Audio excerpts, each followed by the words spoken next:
Natatakot ka bang dumaan sa expressway? Ngayon mga paps, magbibigay ako sa inyo ng tips para safely ninyong madadaanan ang mga expressway natin.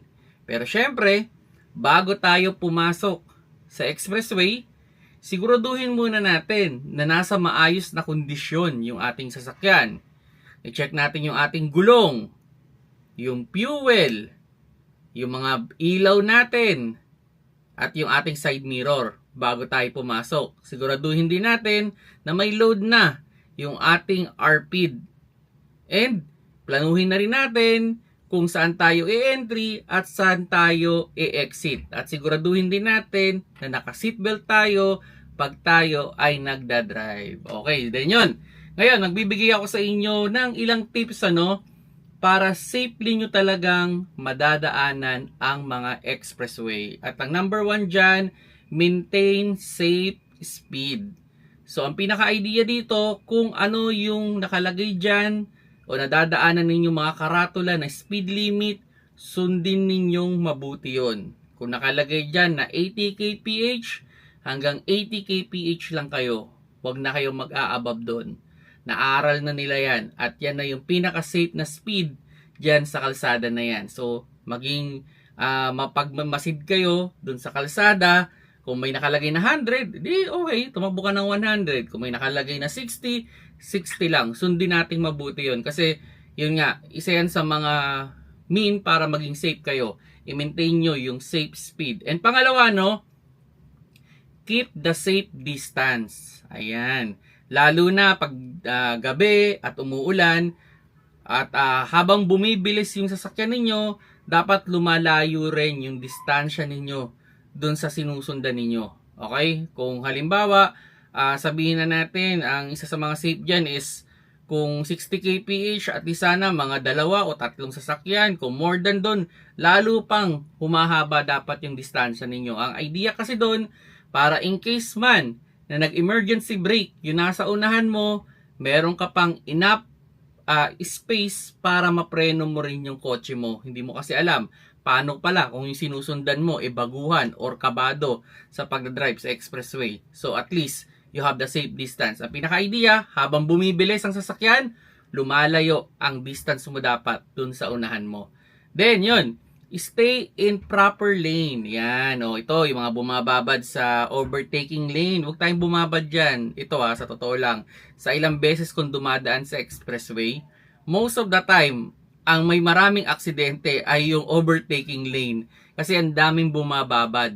So may mga dumadaan dyan na hindi naman pala marunong mag-overtake, or nandyan, nasa overtaking lane dahil nga mas maluwag, minsan, yung pala na membreno, ang ending nababangga nung mga nasa likod. So, as much as possible, stay on your lane lang talaga. Aralin niyo yung kalsada. Kung hindi naman kayo overtake, dito lang tayo sa second lane. Huwag tayo dun sa pinaka inner lane. Okay?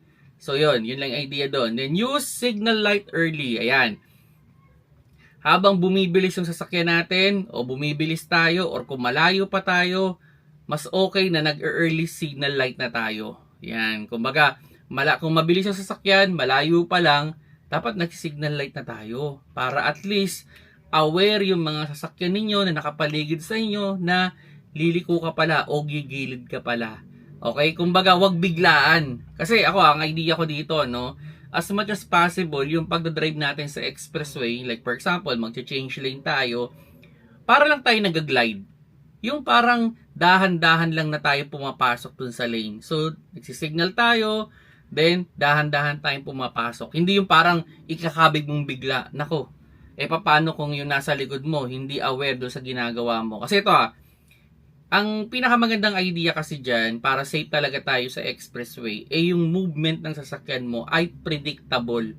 Kumbaga, kung ikaw man ay sumusunod sa isang sasakyan, 'di ba? Dapat alam mo kung ano yung magiging movement niya. At ganoon din dapat yung ginagawa mo, na hindi lang yung puro sarili mo lang iniisip mo. Dapat iniisip mo rin yung ibang driver na alam kung paano. Kumbaga, basa yung movement mo. Yan ang pinakamagandang may share ko sa inyong idea. Then yun, stay focused. Ayan. So, yan, huwag daw magte-text-text, magpo-phone-phone, baka nanonood kayo dyan. Syempre, stay focused nga naman talaga. Kumbaga, talagang ang dapat, ang mata natin ay nasa kalsada, ang kamay natin ay nasa manubela, ang paan natin ay nasa preno at gas. Focus talaga tayo dapat sa pagdadrive. Especially yan, mga mabilisan. So, dapat malaki. Actually, ano yan minsan mas nakakapagod pang mag-expressway kasi yung focus mo, yung talagang matindi. Talagang dapat nandun talaga kasi in split seconds kung mawala ka sa focus, halimbawa tumingin ka sa cellphone mo tapos biglang pumireno yung nasa unahan mo, tumatakbo ka ng mga 80 kph, may possibility matamaan mo yun. Okay, so stay focused talaga sa pagdadrive. And yun, be careful around large vehicle. Ayan, tama naman yun. Mag-careful tayo sa mga large vehicle, lalo na pag lumiliko sila. Wag na, kumbaga, hayaan na muna natin silang lumiko. Wag natin silang sasabayan. Kasi minsan malalaki yung mga turn nila. Pag naabot tayo nun, dadalhin lang tayo nun. Sasalaki ba naman nila Baka hindi nila maramdaman na inaakay ka na pala nung sasakyan nila. So, as much as possible, kumbaga, have a safe distance sa mga malaking kotse at pagbigyan natin sila kasi malaki talaga yung sasakyan nila. So, may mga pagkakataon na pag nagmamaneuver sila, may rin, kumbaga malaki yung kinakain sa kalsada. Kaya medyo iwas-iwas tayo ng konti. At yun, in bad weather, yan. In bad weather, kumbaga umuulan, gabi, as much as possible, magkaroon tayo ng magandang distansya. Then kung sa tingin ninyo mahina yung visibility, on yung ilaw ninyo para kitang-kita talaga kayo. Yan lang naman yan. Then wag masyadong mabilis syempre pag malakas yung ulan. Tamang-tamang takbo lang. Kumbaga pakisamahan na lang. Wag naman yung tipong ang lakas ng ulan tapos tumatakbo ka pa ng 120, paano yung iba, nagbabagal na. So, pakiramdaman lang yan Kung ano yung speed ng nakakarami, sabayan lang natin. Kumbaga, mag-lower pa nga tayo dun sa ideal na speed limit. Pag malakas ang ulan, kasi yung visibility mahina. And yun, syempre, pag entering and exit, kumbaga, planuhin natin yan. Okay? Kumbaga, dapat alam natin kung saan ba tayo talaga i-exit. Kasi, ang mahirap dyan, ito yung mga madalas na cause ng aksidente. Nandun sa inner lane, pero i-exit na pala. So, ibig sabihin, magkocross siya ng ilang lane para makapunta siya doon sa exit niya. Dapat planuhin mo na yun. Alam mo na dapat na pa-exit ka na, pumwesto ka na kung saan yung i-exitan mo. At yun, kung sakaling nararamdaman mo na inaantok ka, gumilid ka muna, magpahinga ka. Kasi wag mong pilitin na mag-drive ng inaantok, lalong-lalo na sa expressway. Sa totoo lang, may mga tao talaga na pag nagda-drive sa expressway, inaantok.